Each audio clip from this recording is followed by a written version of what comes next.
Bonjour à tous, j'espère que vous allez bien.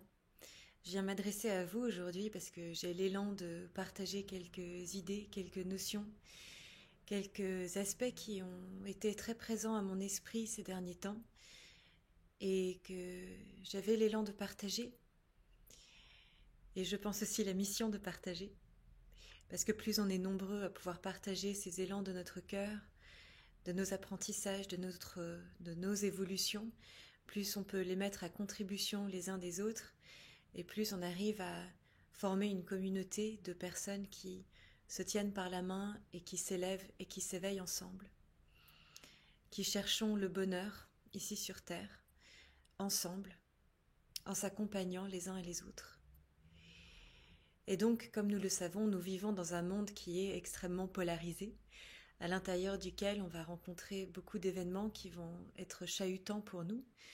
Ce monde, cette vie qui, même si elle peut nous apporter énormément de joie, de bonheur, énormément de choses envers lesquelles on peut être en gratitude, elle vient aussi nous stimuler, nous, nous demander de faire des efforts parfois immenses pour aller chercher ce jus à l'intérieur de nous et faire émerger la force innée, la joie, la puissance de l'amour qui est en nous, envers et contre toutes les difficultés qu'on est venu à rencontrer ou qu'on peut être amené à rencontrer dans ce monde de matière.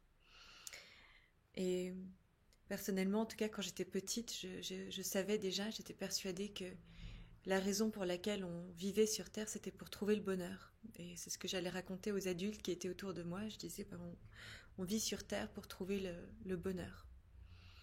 Et en même temps, je ne savais pas exactement, mais quel type de bonheur. Alors, je pensais que c'était une forme de bonheur qui allait être sujet aux événements de la vie, au monde de la matière.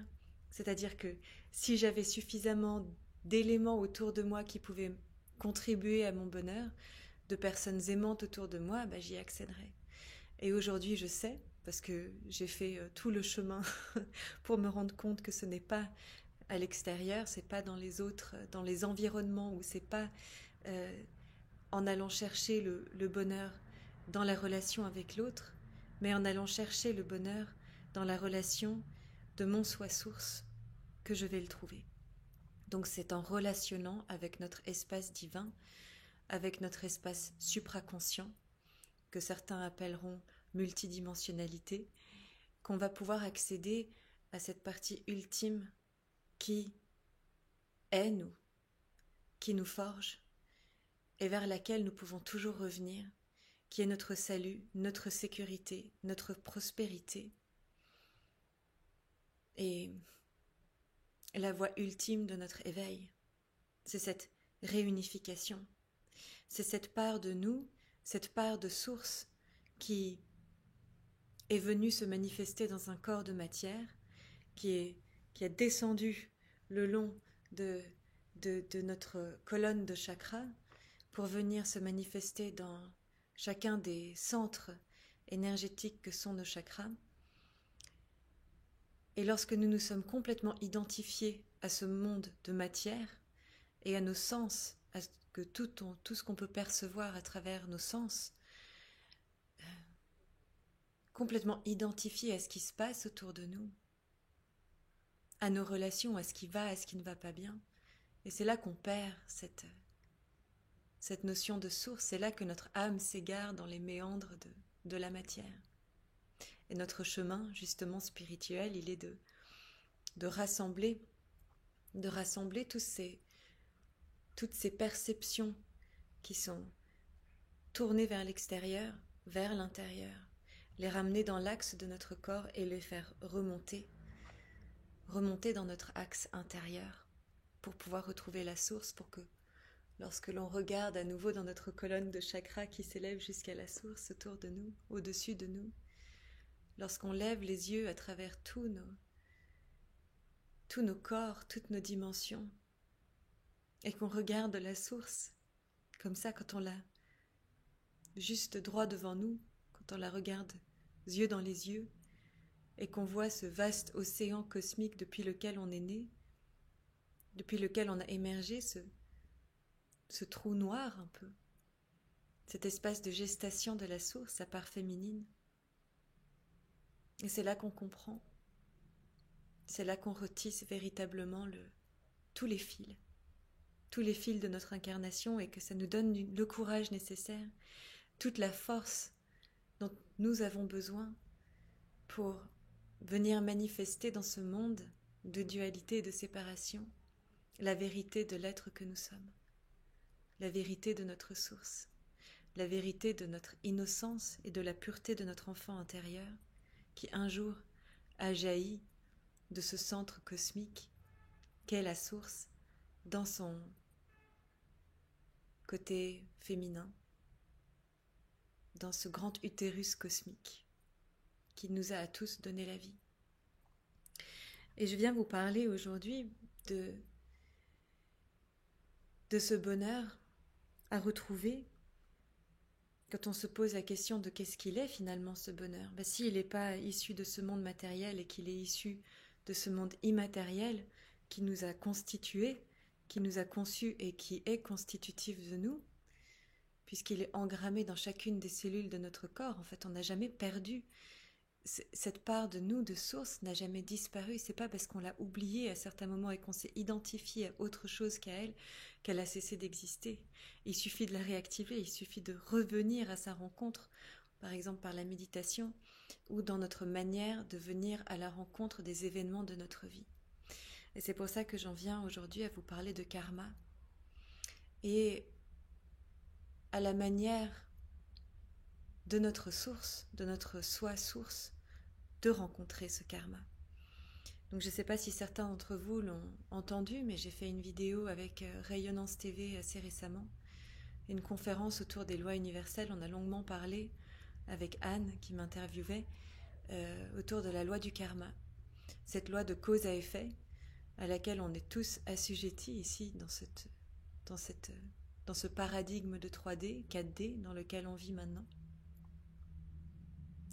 Et l'information que j'ai à ce sujet, c'est que plus on s'éveille, plus on s'élève au niveau de nos dimensions, moins on est assujetti à cette loi de karma, de loi de cause à effet. C'est-à-dire qu'on a de moins en moins besoin d'engrammer les causes, les effets de ce que nous avons créé dans notre passé. Ce qui peut être aussi bien des pensées négatives qu'on a projetées sur les autres, un accueil plutôt boudeur de ce que la vie a bien voulu nous apporter comme enseignement, ou ça peut même être le karma négatif créé par les pensées néfastes qu'on s'est adressées à nous-mêmes, par toute forme de culpabilité. D'ailleurs, je vais revenir sur la culpabilité après parce qu'elle est très importante ici quand on parle du karma.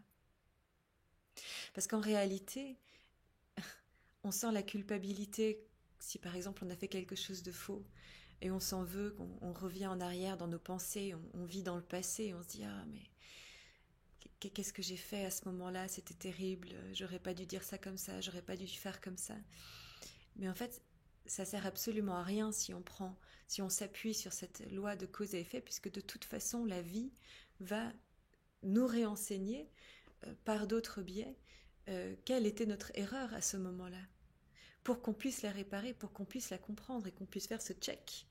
C'est bon, je passe à autre chose maintenant. Alors la vie va nous ramener sous forme de karma des événements qui vont être très inconfortables pour nous.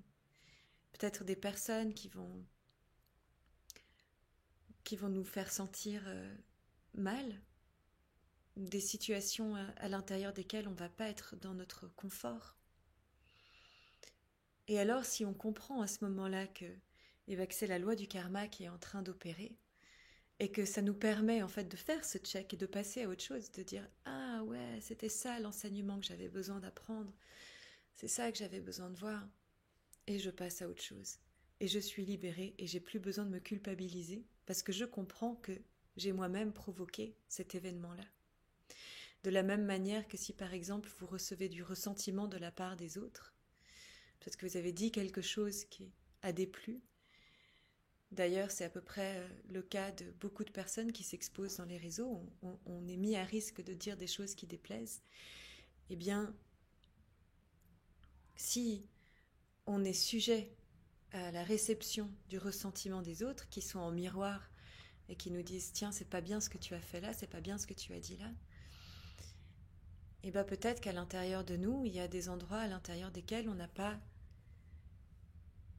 pardonné à quelqu'un d'autre. Peut-être qu'on ressent encore nous du ressentiment à l'égard de quelqu'un d'autre. Donc on est tout le temps en train de se sonder intérieurement. Et cette loi du karma est un cycle incessant. Et je demandais à Isis, avant de venir en ligne et de préparer cette vidéo, si les autres dimensions, je ne sais pas, par exemple les Pléiadiens, les Lyriens, si eux aussi étaient sujets à la loi du karma, et elle m'a dit que c'est nous, sur Terre, ici, en 3e et 4e dimension, qui contrôlons la loi du karma. Et j'ai trouvé ça super puissant, en fait, parce que ça nous sort complètement de ce paradigme d'être des victimes de cette loi du karma ou de ce monde polarisé dans lequel on vit. Non, on le contrôle. On contrôle le karma qui vient à nous, bon ou mauvais, parce que comme vous le savez, le karma, c'est pas que des choses négatives, ça peut aussi être des choses positives. comme l'a dit Jésus, on récolte ce qu'on sème. Mais ça veut dire aussi que si vous avez fait des bonnes choses et qu'il y a plein de bonnes choses qui vous arrivent, et que vous pouvez être en euphorie vis-à-vis de ça, ça peut aussi vous pousser à être en déséquilibre. Je veux dire par là que ce soit le bon ou le mauvais qui vous arrive, ce qu'on a jugé comme bon ou de mauvais, eh bien la source est la même. La source est cette loi de dualité, de polarité qui vient pour s'équilibrer à l'intérieur de nous. Donc en fait, c'est l'équanimité qu'on a à cultiver à ce moment-là. Dans ce monde polarisé, pour pouvoir retrouver cet axe de source en nous, c'est l'unité de conscience. Ça veut dire, je ne suis ni bouleversée par les choses qui me déplaisent, ni complètement subjuguée au niveau de mon ego qui va prendre pour lui tous les aspects positifs de la vie. C'est-à-dire que je reste dans mon soi-source et dans ma béatitude constante, en lien avec la source qui m'a créé, quoi qu'il se passe. Je reste un être multidimensionnel en constante conscience de la source qui est en moi, ou vous, ou nous tous. C'est ça notre mission. Peu importe ce qui se passe, et c'est ça que vient nous enseigner cette loi du karma. Ne pas s'identifier aux événements extérieurs, mais faire retour. Faire retour à l'intérieur de soi, dans son axe.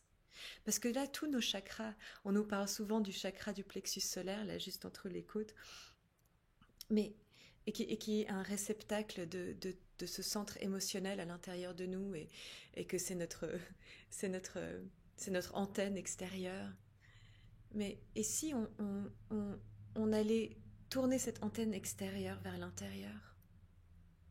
Et si on allait vivre notre monde depuis le spectre de source, depuis le regard de source? Eh bien, on vivrait une vie beaucoup plus équilibrée. On n'aurait pas tout le temps tous nos sens, comme ça, qui nous perdent, tous nos rayons, en fait, qui sont tout le temps tournés vers l'extérieur. Quelle perte d'énergie! Et c'est là qu'on se retrouve avec des chakras qui tournent par rond, avec une colonne de chakras qui a besoin d'être équilibrée. Et c'est ce qu'on fait d'ailleurs pendant les soins énergétiques ou pendant des nettoyages énergétiques dans cette vidéo que vous pouvez trouver aussi sur mon site internet qu'on avait fait en atelier, en workshop, autour de la compréhension de comment est-ce qu'on fait pour aller nettoyer nos chakras et nos corps d'énergie pour pouvoir vivre selon notre paradigme de source dans une vie équilibrée ici sur Terre. Et c'est là qu'on trouve sa joie, c'est là qu'on trouve son bonheur. Voilà, j'avais à cœur à partager ça avec vous aujourd'hui parce que évidemment qu'il y a des séparations, évidemment qu'il y a de la polarité.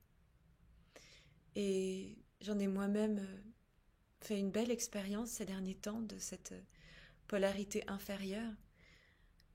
Vous savez, dans le monde de la 3D et de la 4D, on est dans ce monde de Maya, ce monde d'illusion, qui nous fait croire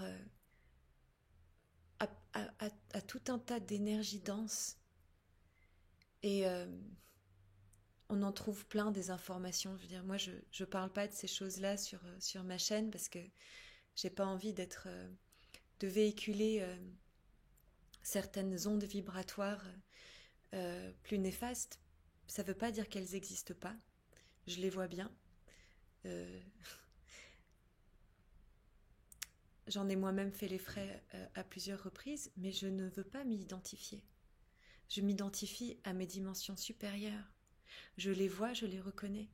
Mais c'est pas ça avec quoi je joue. Je joue avec les qualités supérieures, avec les énergies d'amour, avec les énergies de joie, avec tous les préceptes et toutes les qualités de source qui rendent ma qualité meilleure, ma qualité d'être meilleure, et l'essence même de cette vie incarnée sur Terre meilleure. Et je voulais aussi vous parler de ça parce qu'on va avoir un atelier sur la chaîne Rayonnant suite à l'interview là qu'on avait fait avec Anne. Passé, vous pouvez le retrouver sans autre. D'ailleurs, je vais le mettre dans la description du lien. Et on va faire un atelier pendant lequel vous allez pouvoir poser vos questions pour comprendre comment est-ce qu'on va utiliser les lois universelles pour pouvoir rester dans son axe, pouvoir mieux comprendre, mieux discerner.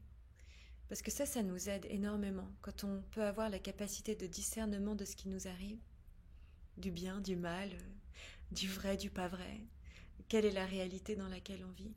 Et bien à ce moment-là, lorsqu'on discerne, on est aussi beaucoup mieux armé pour pouvoir faire face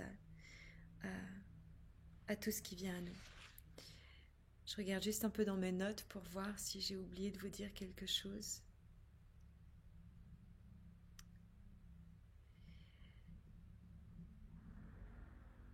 Mais non, je pense vous avoir tout dit. Et donc cet atelier, durant lequel j'aurai beaucoup de joie à vous retrouver pour faire vos questions-réponses et puis pour activer cette conscience de grâce en vous, vous allez aussi recevoir des méditations, des plus grandes compréhensions de ce que représentent ces lois universelles. Et la loi de la grâce, ça j'ai promis qu'on allait l'activer dans toutes les cellules de notre corps.